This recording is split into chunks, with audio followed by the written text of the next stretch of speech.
Samahan niyo po ako na magbasa ng salita ng Diyos sa passage na in series po ay tinatalakay natin every Sunday. Tayo po for today ay magbubulay sa ikatlong kabanata ng unang Juan at ang pagbasa po natin magsisimula sa talatang 16 hanggang 24. Sa Tagalog po muna natin basahin. Pangunahan ko po ang pagbasa.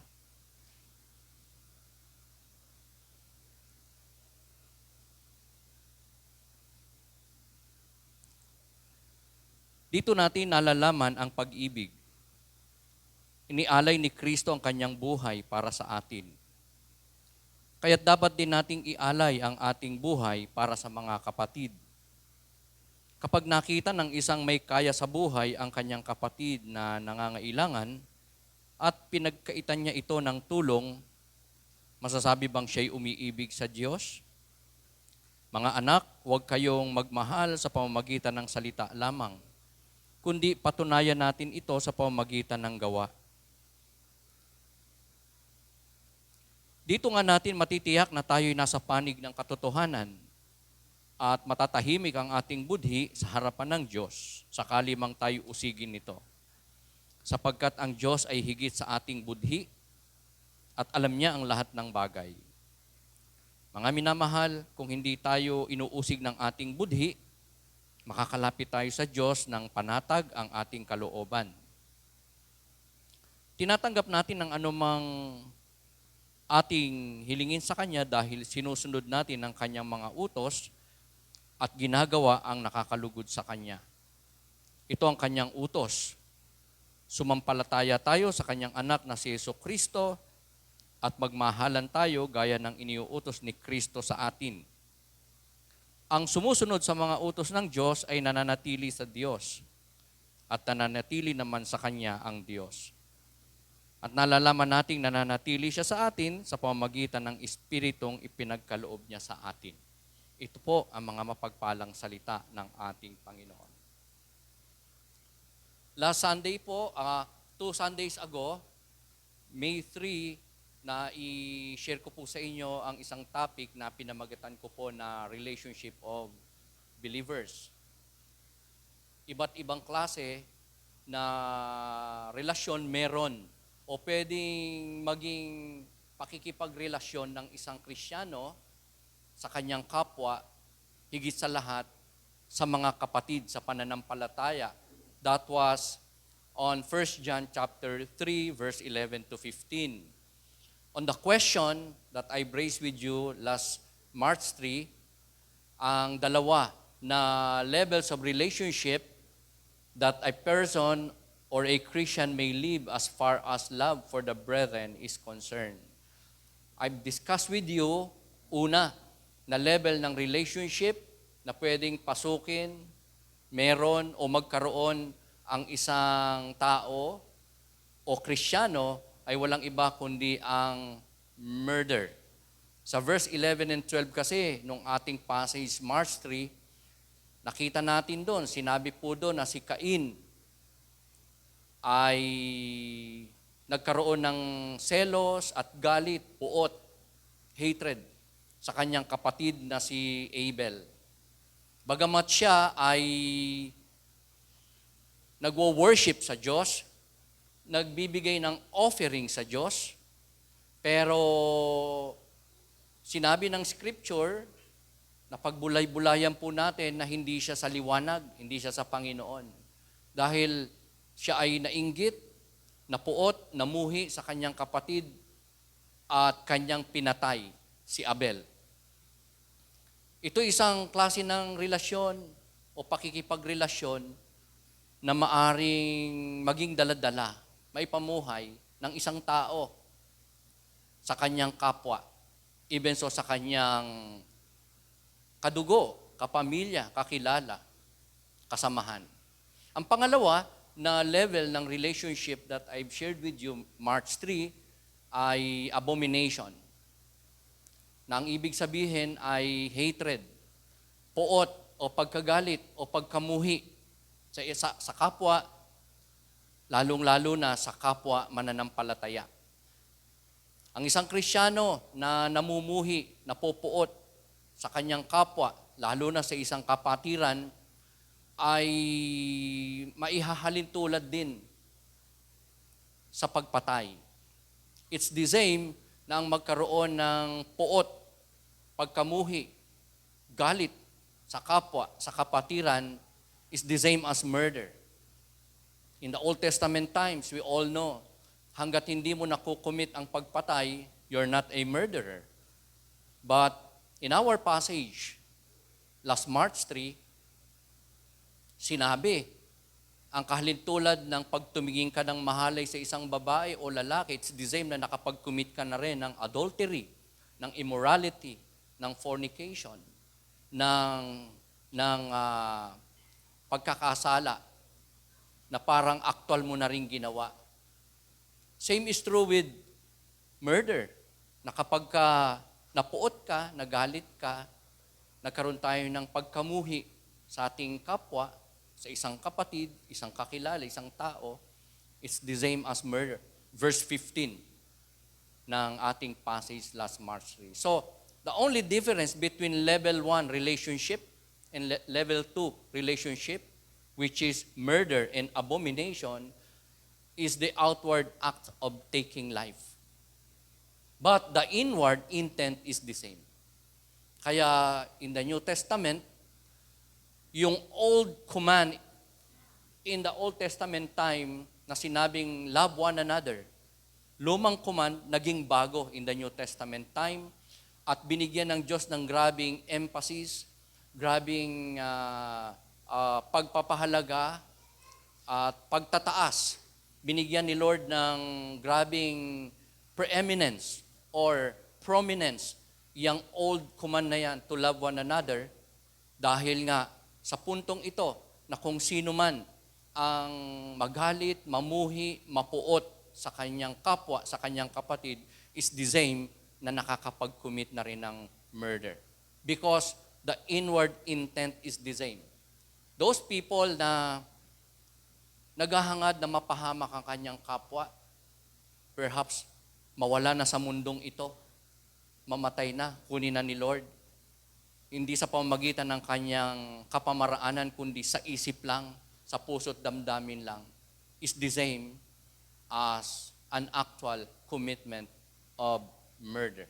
So sa topic natin today, in part 2 ng topic na ito, sinimulan natin last March 3, relationship of believers, i-share po sa inyo ang dalawang natitira na levels of relationship that a person may live as far as love for the brethren is concerned. Ang pangatlo for today is incuriosity.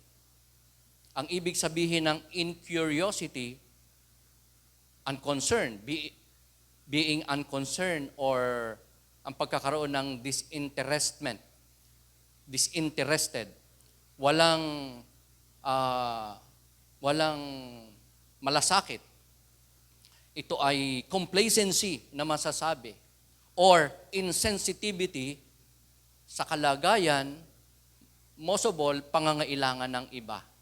Incuriosity.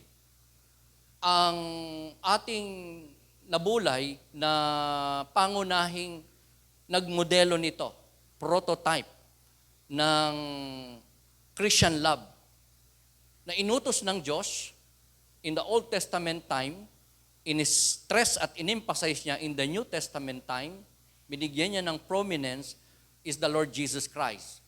The number one, the primary prototype and example of Christian love. Dahil ang ating Panginoong Jesucristo, nung magkatawang tao, pinatunayan niya ang kanyang pag-ibig. Hindi sa mga kaibig-ibig, kundi sa makasalanan, sa pamamagitan ng pag-aalay niya ng kanyang buhay sa krus. At ang sabi ng verse 16 ng ating passage for today, since Christ gave His own life for us, so we ought to lay down our lives for the brethren. In Tagalog, kung inalay ni Kristo ang kanyang buhay sa krus para sa atin, so tayo din naman ay dapat nating ialay ang ating buhay sa mga kapatid, sa ating kapwa, sa ating neighbor. Pero wag natin may pagkamali na sa ating passage, tumutukoy ito na talagang yung buhay natin, ialay natin. Halimbawa sa mga, di ba alam natin na may umawat lang sa nag-aaway. Hindi lang siya nadamay, siya yung namatay. Pagtulong, mabuti, pero ang iba talagang tinataya ang buhay para may magawang mabuti. Even if sa ating passage, hindi naman sinasabing ialay talaga ang buhay. Remember na to be in context sa ating pag-aaral salita ng Diyos, kukonsider natin yung mga preceding and following verses. Kung anong ibig sabihin ng verse 15, na pag-aalay din naman natin ng buhay. Dahil nag-alay si Kristo ng kanyang buhay sa atin, at sabi diyan, dapat din nating ialay ang ating buhay. Buhay ba talaga natin dapat nating ialay? Whereas, in a lot of passages in the Bible, especially in the New Testament, ang primary na batas when it comes to physical life is that we protect ourselves. Self-preservation. Kaya, hindi nangangahulugan na nung sabihin ng ating passage today na kailangan din naman din nating ialay ang ating buhay, gaya ng pag-aalay ni Kristo ng kanyang buhay, literal na we allow ourselves to be killed, to be murdered. Because ang gusto ng Diyos, itong katawan natin to, maingatan natin, templo ng Diyos, itong kanyang tahanan, itong kanyang ginagamit for His glory. At ang buhay na ito, blessing, hindi lang sa pamilya, kundi sa maraming area ng buhay, sa buhay ng iba.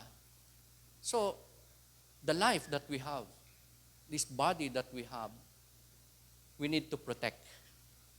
We need to preserve.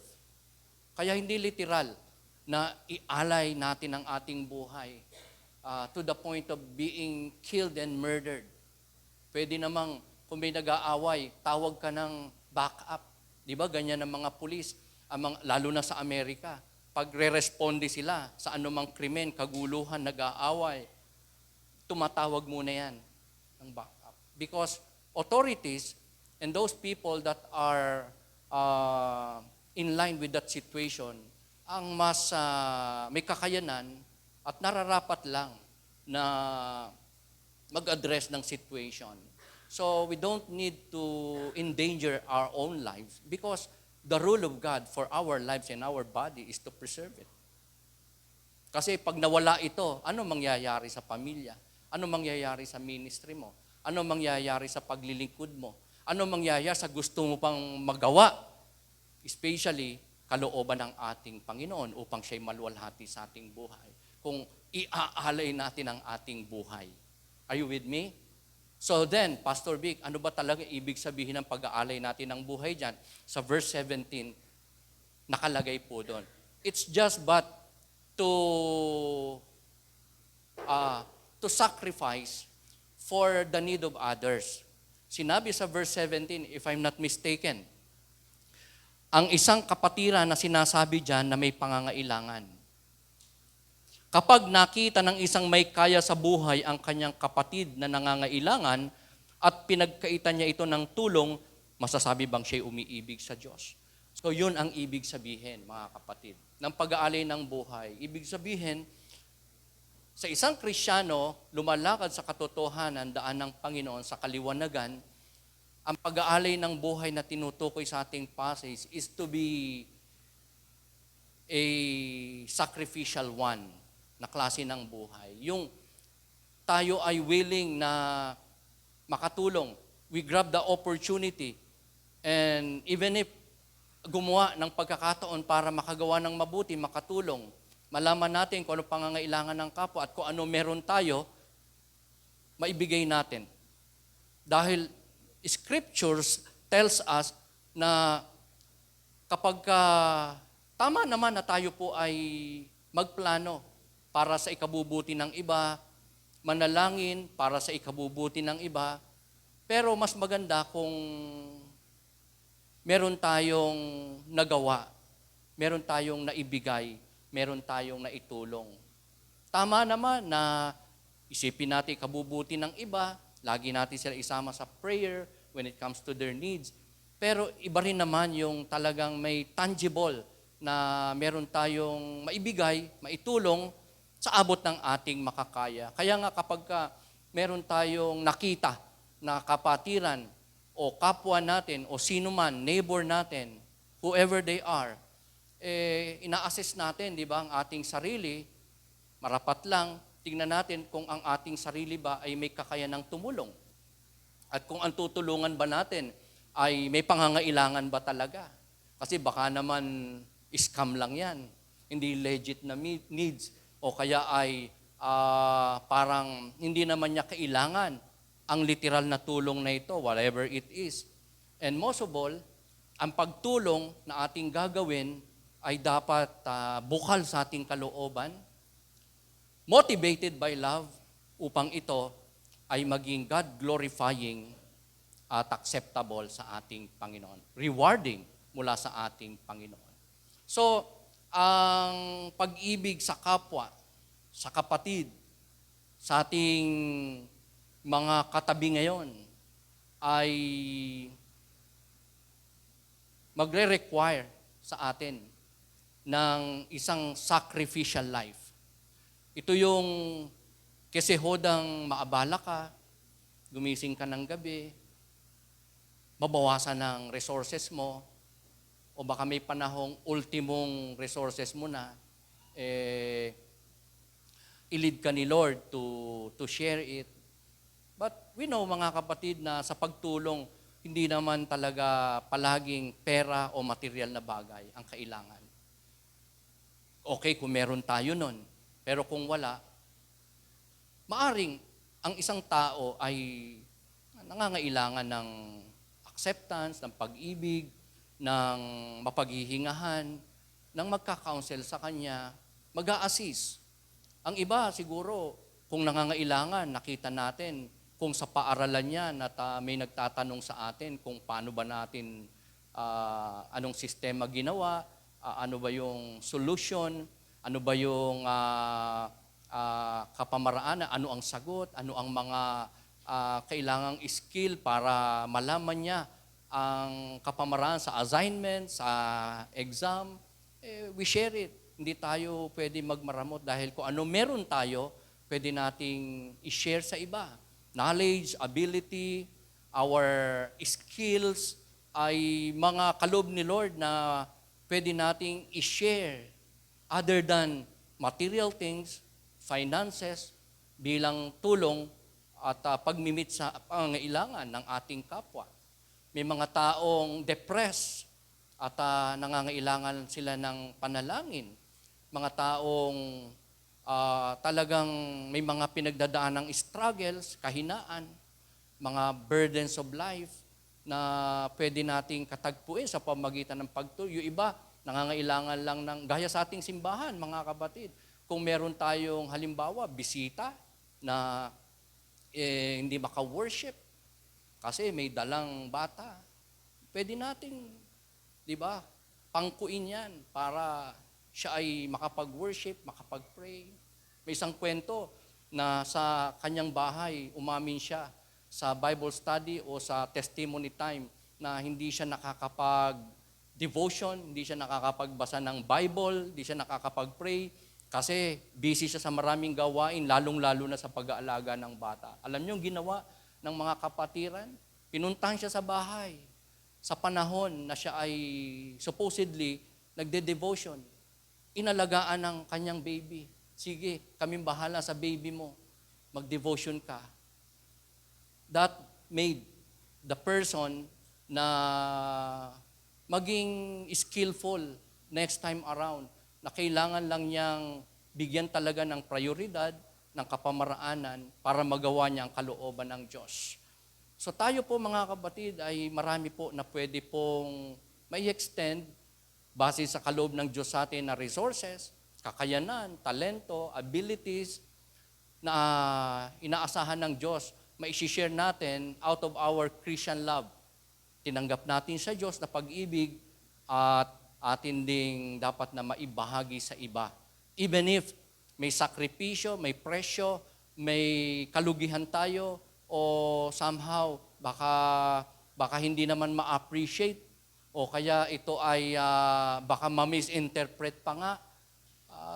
But out of our love, galing sa Panginoon, our help o pagtulong ay somewhat sacrificial from time to time or most of the time. Yan ay paglilingkod natin sa ating Panginoon. Kasi si Lord na modelo natin, prototype natin sa totoong Christian life, love, is that hindi lang siya nagsalita about truth, about God's will, about what is right, kundi meron talaga siyang ginawa. He gave His life. Meron siyang mga isinupply na pangangailangan ng mga tao, nangangailangan ng pagkain, kagalingan, ng deliverance, and a lot more, meron siyang ginawa. So, maganda, as I've said, yung ipag-pray, magplano para sa pangangailangan ng ating kapatid, ng ating kapwa, ninuman. Pero ibang-iba yung tayo ay meron din talagang ginagawa. Something intended to meet the need of our neighbor, of our brothers, of other people around us. Sa Romans 5:8, sabi doon, God demonstrates His own love for us that while we were still sinners, Christ died for us. Look at that. Tayo po ay hindi pa pinapanganak o tayo ay makasalanan pa, pero may binigay na ang Panginoon. May ginawa at binigay na ang Panginoong Jesucristo para sa atin, ang kanyang buhay. Alam nyo, ang Panginoong Jesucristo, nung sinaririto, marami po siyang mga ginamit na mga kapamaraanan kung paano niya ito maituturo sa maraming tao at napasulat na nga. Isa na nakapamaraanan niya by way of teaching the people about this love, Christian love sa kapwa, sa neighbor, sa kapatiran, ay sa pamamagitan ng isang parable in Luke 10:25-37 na kinwento niya ang isang lalaki na half-dead dahil na-hold up ng mga tulisan, ng mga robbers. And nung makita ng isang priest, iniwasan. Tapos may nakakita rin sa kanyang isang Levite, iniwasan. Pero nung ang makakita sa kanya ay Samaritano, kinahabagan siya, dinampot siya, ginamot siya, at dinala siya sa isang panuluyan. At doon ay inihabiling siyang alagaan. Doon ay makikita po natin, mga kapatid, ang mga tao na na religious people, gaya ni Cain, sumasamba sa Diyos, nag-o-offering sa Diyos, taong simbahan, may profession of faith, pero yung Christian love, wala. Sa priest na yan, sa Levite na yan, pero mga taong simbahan po sila, mga religious people, professing or claiming that they are true Christians. Pero ang nakita natin doon na talagang merong pakikipagkapwa-tao, mahabagin, may Christian love, ay yung hindi taong simbahan, kundi yung may puso na makatulong, maging pagpapala, makagawa ng mabuti, and that's the Samaritan man. It's the same with us, people of God, na may mga panahong hindi sapat ang salita at panalangin. Higit sa lahat kung meron tayong kakayanan, makatulong sa isang taong tunay na nangangailangan. A man does not have to murder in order to sin. Na-emphasize na po natin to. In the past, kanina, because hatred is the same as murder in the heart. Mabigat to, mga kapatid, na turo. Masyadong in-stress ni Lord yung old command, love one another. That in the New Testament time, sinabi niya na it's the same as murder, yung mamuhi, mapuot. Pero in our passage today, mga kapatid, ito po ang sabi.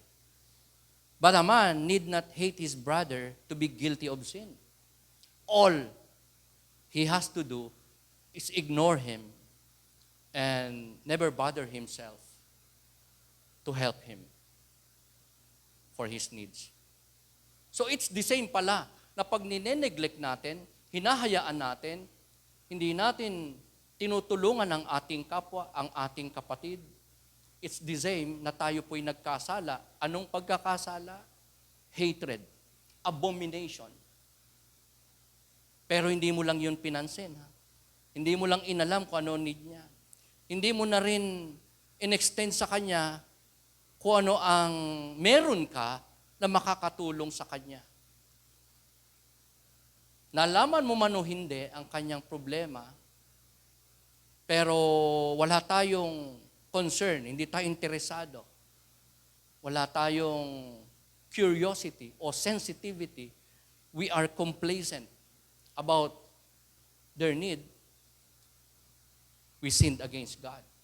And the sin that we have committed is hatred, puot o pagkagalit. Mga kapatid, kaya tayo po bilang mga biniyayaan ng Diyos, nagkaroon ng pag-ibig galing sa Diyos, ay hinihimok ng ating passage na maging mapagmahal, matulungin sa kapwa, lalong-lalo na sa mananampalataya. May opportunity man o wala, we need to grab or create an opportunity na makagawa ng mabuti. Yun ang sabi po dito, Galatians 6:10, if I may read. Therefore, as we have opportunity, let us do good to all people, especially to those who belong to the family of the believers. So, ang opportunity, from time to time, moment by moment, nakikita po natin yan. Kung hindi man, tayo ay nag-iisip kung ano ang pangangailangan na meron ng iba na pwede po nating katagpuin. And it involves creating opportunity to do good things, to be of help to other people, especially sa mga mananampalataya. All people, ang sabi dyan, all, lahat ng klase ng tao, bata, matanda, lalaki, babae, mahirap, mayaman, Kristiyano man o hindi, ay sinasabi po dito na gawan natin ang pagkakataon o i-grab natin ang pagkakataon para maging pagpapala tayo sa buhay ng iba. Kaya nga ang atin pong church, we don't just need to pray and plan and think of doing good to other people, lalo na ang pagmimisyon, ang paghayo, ang magpakain ng mga tao, hindi lang ng salita ng Diyos, kahit ng literal na pagkain, mag-feeding, dumalaw sa mga may sakit, sa mga nasa kulungan, magbahagi ng salita ng Diyos upang sila ay maligtas, first and foremost. At makatulong din sa kanilang, as of the moment, pangangailangan ng kanilang kumakalam na sikmura, makapag-iwan tayo kahit konting ilang pirasong noodles, ilang pirasong tinapay, ilang pirasong dilata. Ang ganda-ganda po nun, mga kapatid. So, we need to really pray and plan and look at their needs as well as to our resources available at the moment na pwede po nating i-extend. Dahil hindi naman palaging material at pinansyal ang kailangan ng tao. There are some, kailangan lang nila ng shoulder to lean on. Kailangan lang nila ng makikinig sa kanila. Kailangan lang ng kasama. Kailangan lang ng mga magpapalakas ng kanilang loob. Makakapalakasan nila sa panahon na sila ay nalilito at nahihirapan sa buhay.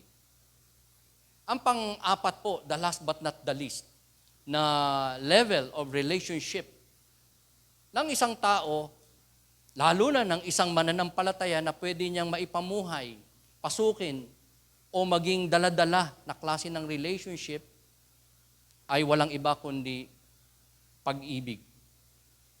Christian love. Ang totoo na pag-ibig sa kapwa, lalo na sa mga kapatiran, ay importanteng hindi lamang nasasabi sa pamamagitan ng salita, kundi sa gawa. So, loving in deed and in truth is so important for the believers of the Lord, for the Christian brethren na maipadama. To love in words is to talk about a need, but to love in deed is to do something about meeting it. So, maganda ang ipag-pray, planuhin, pag-isipan, kung anong pangangailangan, kung ano yung maitutulong. Pero yung actual na meron talaga tayong naibigay, tangible na support o help is much more important. Ito ay gawain, mga kapatid, ng ating Panginoong Jesucristo nung siya'y narito pa sa lupa. Itinugubilin niya to na tayo ay hindi lang maging sincero sa ating pag-ibig sa Kanya, kundi sa ating kapwa, lalo na to the household of God, sa mga mananampalataya. Ito ay isang napaka-epektibong kapamaraanan para ang mga alagad ng Diyos, ang mga Kristiyanong kagaya po natin maging effective sa ating ministeryo na hindi lang makapagbahagi ng salita ng Diyos para makakilala sila sa Panginoon, kundi maakay natin sila sa gawaing paglilingkod sa Panginoon.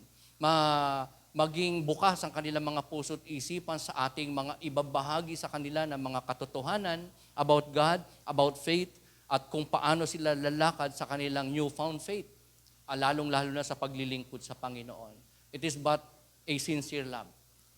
Tapat na pagmamahal. Tapat na pagmamahal na maaring minsan sa ating buhay mag-subside, medyo lumamig, medyo pumanglaw. Pero pwede ito na i-cultivate, pwede ito na paypayan, pwede ito na ma-revive.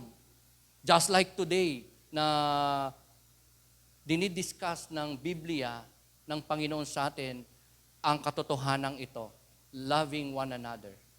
To love one another decree o deeply ay isang Christian love na pinakita ng Diyos, minundelo ng ating Panginoon. That is why, nung nandito siya sa lupa, as we all know, maraming tao ang talagang sa Kanya ay hindi lang nakinig, naniwala, at nag-alay nga ng buhay dahil naramdaman nila sa ating Panginoong Jesucristo ang sincero at tunay na pag-ibig. Pakitanong mo ang katabi mo, may true love ka ba? Okay. Tapat ka bang umibig? Diba? Ito, mga kapatid, ay isang paalala sa atin to gauge ourselves. Kung tayo po ba ay mapagmahal kanino man, lalo na sa mga kapwa natin mananampalataya. Dahil isa ito sa mga sikreto ni Jesus. Why He was able to draw a lot of people to Himself. Because the people feel that love, sincere love. Kaya hindi mahirap na mag-akay, maka-win ng souls for the Lord kung tayo po ay merong tunay, sincero, pure na pag-ibig sa atin pong kapwa. Are you with me, people of God? Just like the Lord, meron siyang sincere love na naka-attract ng mga masasamang tao, ng mga makasalanan, na mga nung una pa nga ay hindi naman naniniwala sa Kanya, inaalimura siya, inuusig siya, sinisiraan siya, pinagtatangkaan pa nga siyang gawa ng masama. But later on, sila ay nanampalataya, kumilala, sumama, naglingkod sa ating Panginoon. Bakit? Naramdaman nila, naranasan nila, napatunayan nila na ang pag-ibig ni Kristo ay totoo.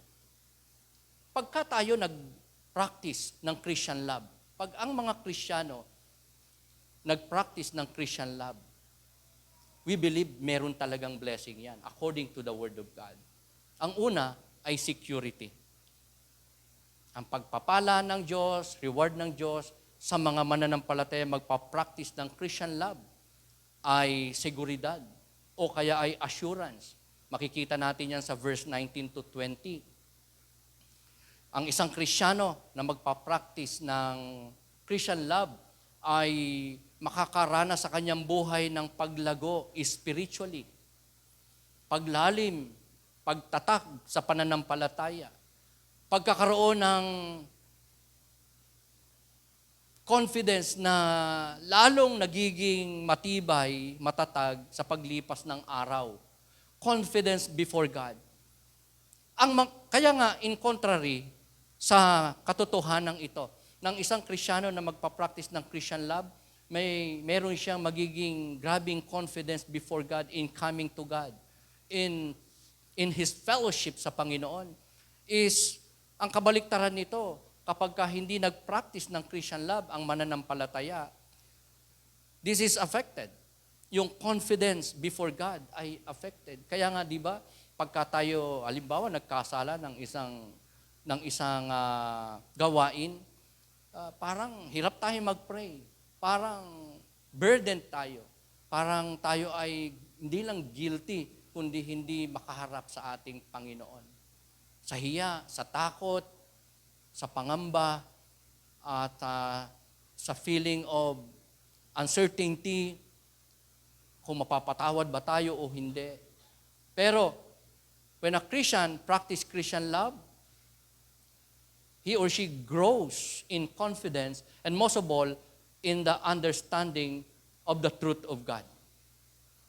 In contrary, ang isang tao hindi magpa-practice ng Christian love, magiging dull ang kaisipan, magiging blind, mahahamper ang kanyang growth. No wonder maraming Kristiyano, miyembro, leaders, pastor pa nga yung iba, apektado na yung spiritual growth. Marami nang hindi maalala o nalilimutan na katotohanan, principles ng Panginoon.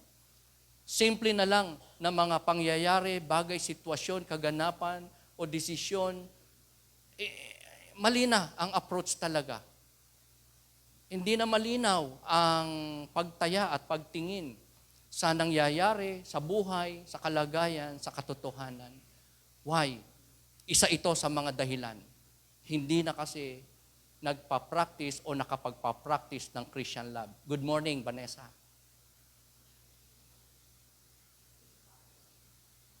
A Christian who walks in love has a heart open to God and knows that God never judges incorrectly.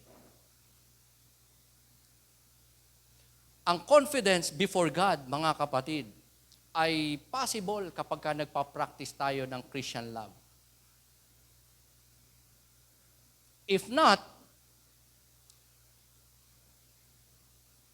condemnation, guilt feelings, unworthiness, at hindi tayo mapapakali at walang kapayapaan before God ang isang mananampalataya. But even if nagpa-practice tayo ng Christian love, pwede na still sa isang bahagi ng ating puso't kaisipan, para bang mayroong hahatol sa atin, mayroong tayong somehow mararamdaman o maiisip na unworthiness or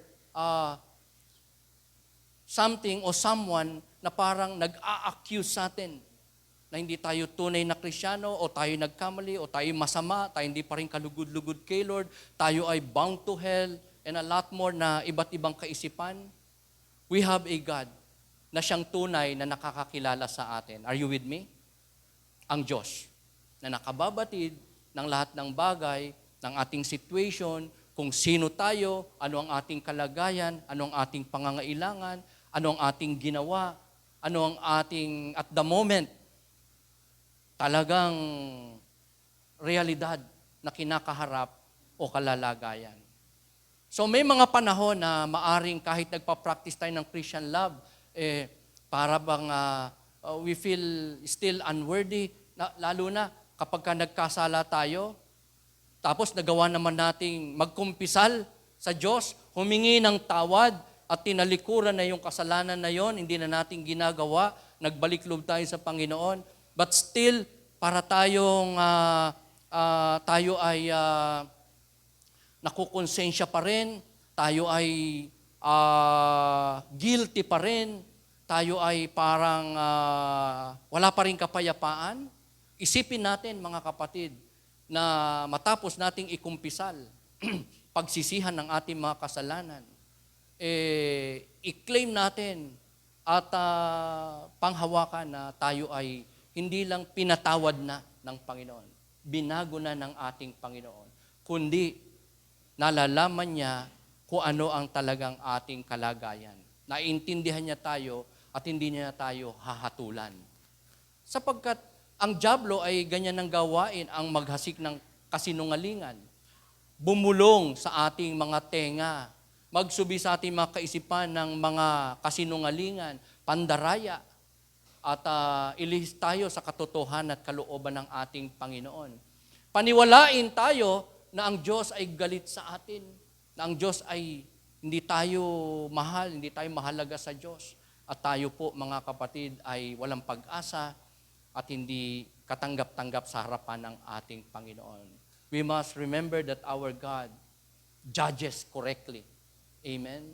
As long as tayo sumusunod sa kanyang kalooban, tayo nagpa-practice ng Christian love, we can be assured of His grace, His mercy, His reward, His blessing, His protection, and a lot more blessing na masasabi nating katiyakan. Lalo na kung tayo nagpa-practice ng Christian love.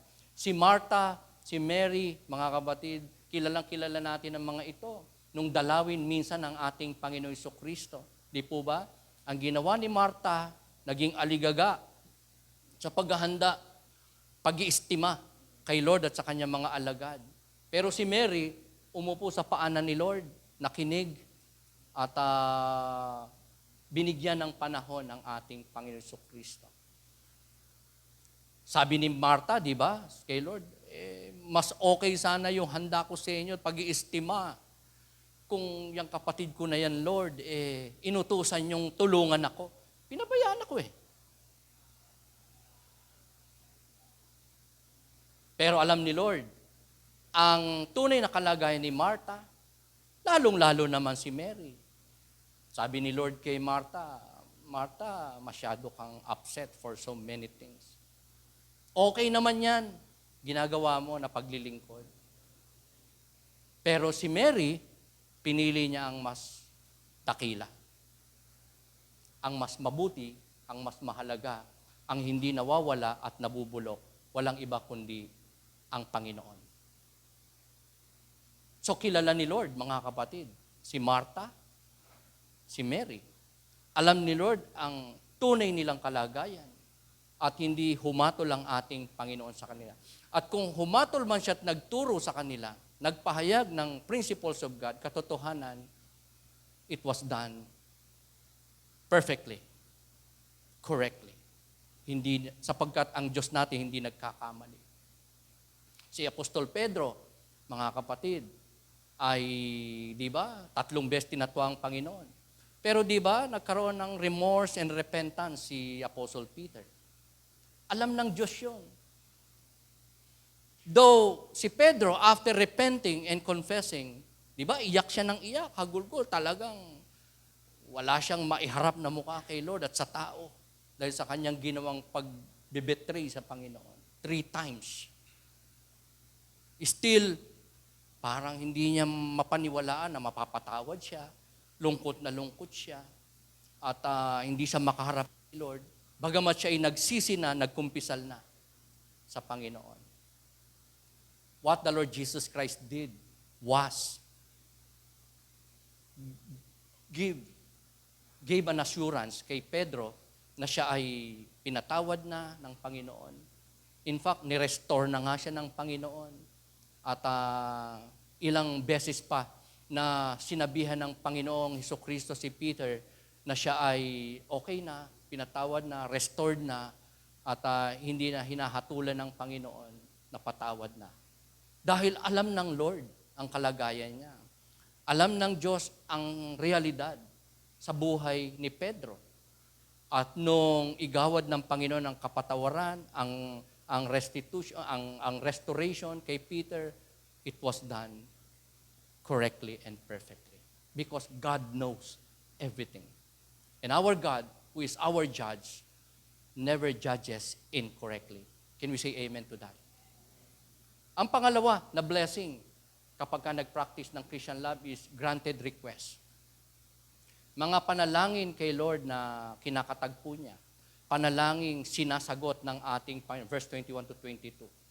So our love for the brethren proves that we are living in the will of God where He can answer our prayer. Ito ang isa pa, na blessing sa pagpapractice ng Christian love. Ang isa sa mga sikreto, greatest secret of an answered prayer is obedience. So when the people of God practice Christian love, the blessing, one of the greatest blessing is for God to answer our requests, our needs, our prayers. Can we say amen to that? Kasi nasa passage natin yan, mga kapatid. And sa John 14:15, nakasulat din, if you love me, keep my commands. Aside from my blessing na totoo kapag ka nag-practice ng Christian love ang mga mananampalataya, and that is obedience to the will of God, ito isang pagkakataong mapatunayan ng isang Kristiyano na talagang mahal niya ang Diyos. Kung siya'y tumatalima, kung siya'y sumusunod sa kalooban ng Diyos, sa mga utos ng Diyos, sa pagpapractice ng Christian love. Kaya nga, kung hindi tayo magne-neglect ng isang kapatid, ng ating kapwa, sa pagkakataong makatulong tayo, maging channel tayo ng blessing sa kanila, sa resources o capacity meron tayo, kung tayo ay hindi magiging insensitive sa kanila, or kung hindi natin sila pababayaan na parang wala tayong pakialam, sarili lang natin iniintindi natin, ito ay patunay na mahal natin ng Diyos. Patunay na tayo sumusunod sa kalooban ng Diyos kapag tayo po ay may mga answered prayer. Somehow, kung meron tayong unanswered prayer, request, ungranted, unmet, somehow, isang area ito, hadlang, nagpe-prevent sa atin para makatanggap ng mga sagot sa ating mga panalangin. Pangatlo ay dwelling. Yung pag-a-abide ng Holy Spirit. When a believer practice Christian love, ang pagsama ng Diyos ay magiging hindi lamang evident, kundi isang napaka-sweet na karanasan. Isang totoo na pagsasama in the Spirit ng tao at ng Diyos, ng Kristiyano at ng Panginoon. Ng Espiritu ng ating Panginoon. Sa verse 23 to 24, so verbatim na binanggit dyan ang third person ng triune God, Holy Spirit. Because the moment na ang isang makasalanan ay manampalataya kay Kristo, siya ay tinatahanan ng banal na Espiritu. Tingnan mo yung katabi mo, o di ba mukhang inaalihan ng Espiritu ng Diyos. Amen. Lahat ng mga nampalataya kay Kristo ay napupuspos ng Espiritu ng Diyos. Kinakasihan ng Espiritu ng Diyos. Meron ng fellowship, meron ng union, pagsasama ng tao ng makasalanang nanampalataya at ang Diyos. And our responsibility, mga kapatid, is to maintain that communion, to maintain that fellowship with God, with the Holy Spirit, day after day, moment by moment. From time to time, we need to be in fellowship with the Holy Spirit. Because when we grieve the Holy Spirit, when we disobey God's will and commandment, God may not answer our prayers, and He can even send punishment, curse, and suffering sa ating buhay. Kaya, this is so important ng ating relasyon. Di ba? Ganyan tayo sa ating asawa, anak, magulang, mahal sa buhay. Meron tayong relationship na kailangang hindi lang alagaan, kundi i-maintain, most of all, i-cultivate, payabungin pa, palalimin pa, patatagin pa. Same is true with our God. Are you with me? That is our regular responsibility. Because Tayo po na mga mananampalataya ng Panginoon ay kinumpara sa mga sanga ng isang puno, na ang puno o yung vine ay si Jesus at tayo yung mga branches. Ang sabi niya sa John 15, di ba? If you remain in me, I remain in you, and if you remain in me, in the vine, magiging mabunga kayo, God said. If not, magiging fruitless. Kaya nga yung communion with God, fellowship with God, ay dapat na minemaintain, pinangangalagaan, by way of obeying the will of God. Kaya nga, apart from the Lord, we can do nothing. Kaya nga, kapag meron tayo hindi pinractice na kalooban ng Diyos, maaring mawalan tayo ng bunga. Hindi tayo mamunga. Tayo ay matuyot. Are you with me? As we disobey God's commandment, specifically practicing Christian love. So, like Mary at the feet of Jesus, sumalampak, inuna ang mas importante. Allow me to remind you, mga kapatid, sa mga magagandang katangian ni Mary, na nais kong i-remind ang bawat isa sa atin. Na si Mary ay hindi lang nasubok, kundi naging tested, mga kapatid. Ito po.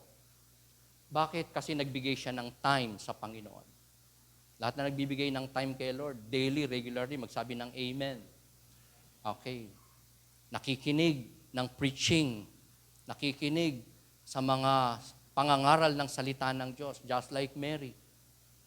Nagbigay siya ng tenga sa Panginoon. Siya ay naging submissive sa kalooban ng Panginoong Jesucristo. Hindi lamang niya pinakinggan, kundi isinapuso, sinabuhay. Siya ay naging teachable. Umupo siya sa paanan ni Lord, nakinig at nagpaturo sa ating Panginoon. Lahat ng teachable, magsabi ng Amen. Okay, salamat naman. Wala ditong ayaw magpaturo. Okay. Expectant. Si Mary, mga kapatid, pagdating ni Lord, umupo.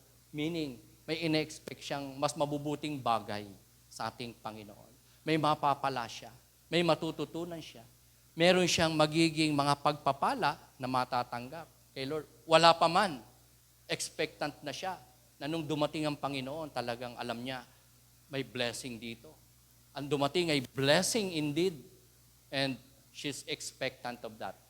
The last but not the least, siya ay naging devoted.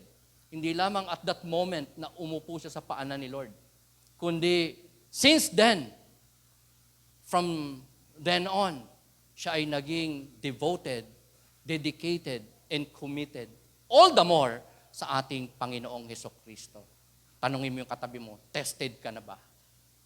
Meron na ba tayong mga ganitong katangian? So, the acrostic topic na ating binulay for the second time today, alam na ba natin? Tanda ba natin? Okay, rob. Hindi ba tayo nananakawan ng dyablo sa ating pakikipagrelasyon? Kargado ba tayo ng pag-ibig ng Panginoong Jesucristo sa ating puso, sa ating mga relationship, especially sa mga kapatiran? Relationship with the believers, over the believers, of the believers. At ang ating acrostic na points, sino po ang nakasunod? Okay? March 3, MA. Today, IL. Okay. Male. Ano ba sa Tagalog ang male? Babae? Lalaki? Hindi po, no? Pastor Ceci, ano ba sa Tagalog ang male? Sulat. Ayo, sulat. All letter. Okay, male. Nang ibig kong sabihin dyan, una, na level of relationship ng isang tao, lalo na Kristiyano, na pwede niya maging kalagayan is murder. Yan ang kalagayan ni Cain, di ba? Sa kanyang kapatid. Murder. Murderer. Hindi siya sa liwanag, siya ay sa kadiliman.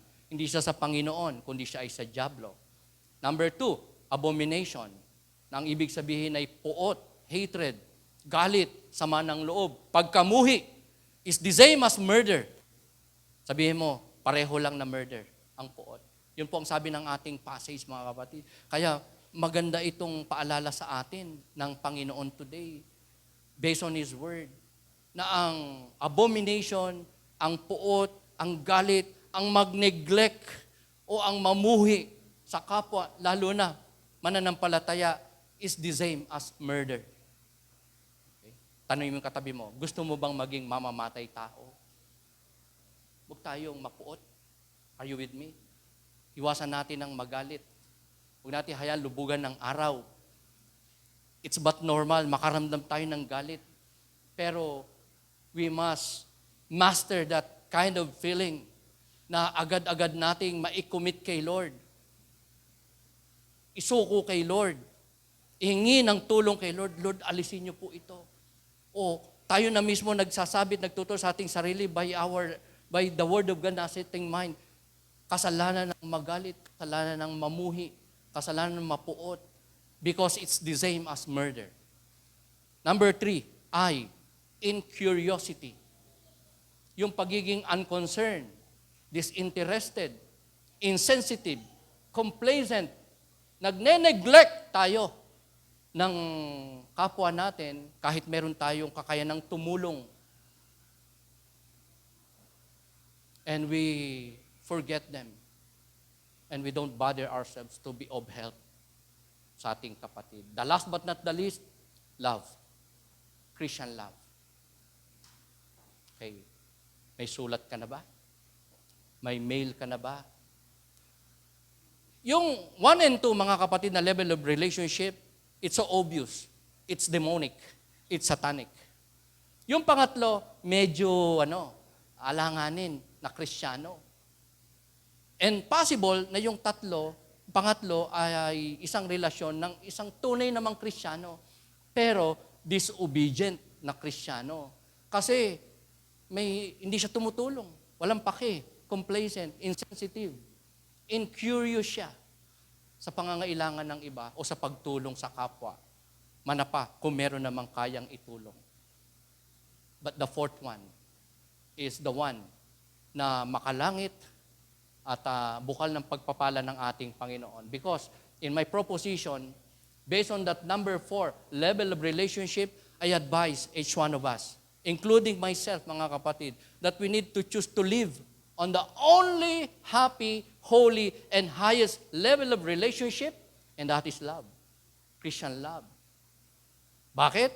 Because that's life. That gives life, joy, and blessings sa ating buhay. Even so, deliverance. Sa mga entanglement natin in this life, kalungkutan, kasipayuan, mga hindi natin ma-overcome at the moment, na tukso, kasalanan, o gawi, sinful habit, na kahit sa isip lang, o sa damdamin lang, o aktual at the most, na nagagawa natin from time to time, we can be delivered.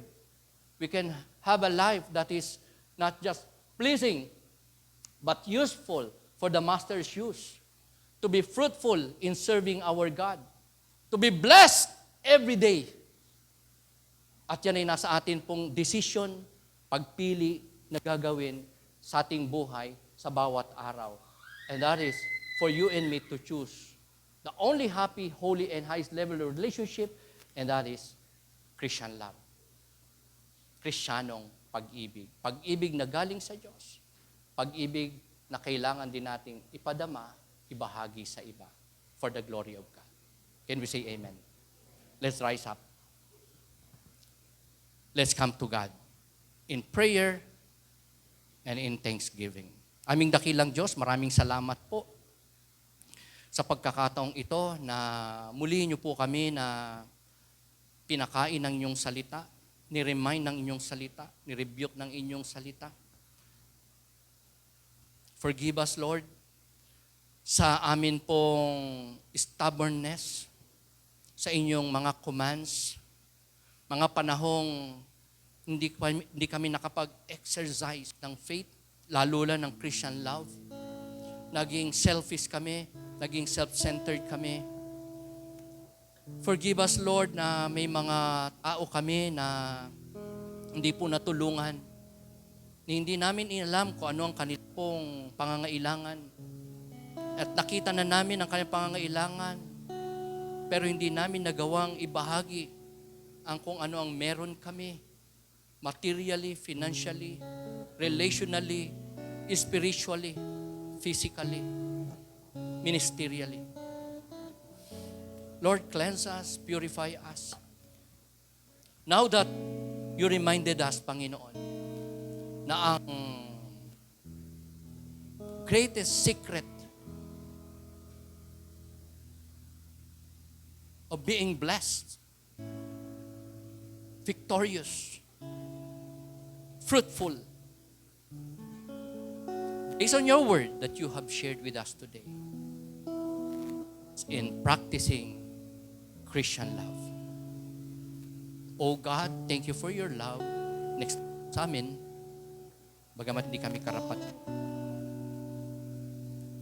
at ninanais mo, palagi namin itong hindi lamang maalala, kundi magawa sa aming kapwa, sa aming mga mahal sa buhay, sa aming mga kakilala, lalong-lalo na sa inyong pamilyang espiritual.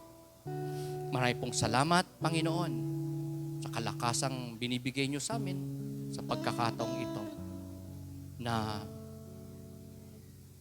magawa, hindi lang malaman, kundi masunod ang inyong kalooban. This is for your glory.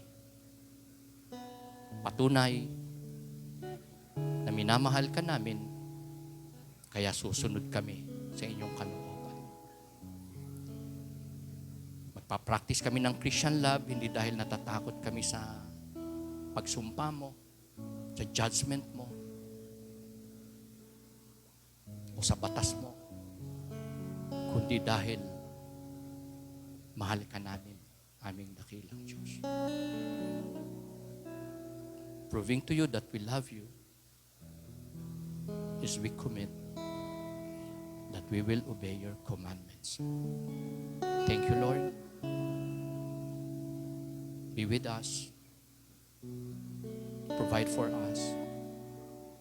Fill us with your Spirit so we may be able to not just remember and know your will, but most of all, we may be able to do your will. And this is for your glory. Our Most High God, our Creator, Savior, Redeemer, and Deliverer. Salamat, Ama, sa ngalan ng Anak at ng Espiritu Santo. This is our prayer. And we say, Amen, Amen, Amen, Amen, and Amen.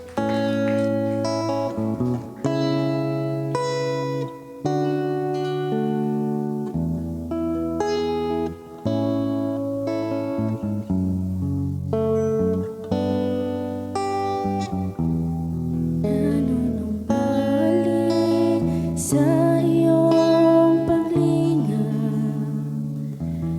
dinadalangin ang iyong pagtanggap. Hinahanap ang iyong katwiran,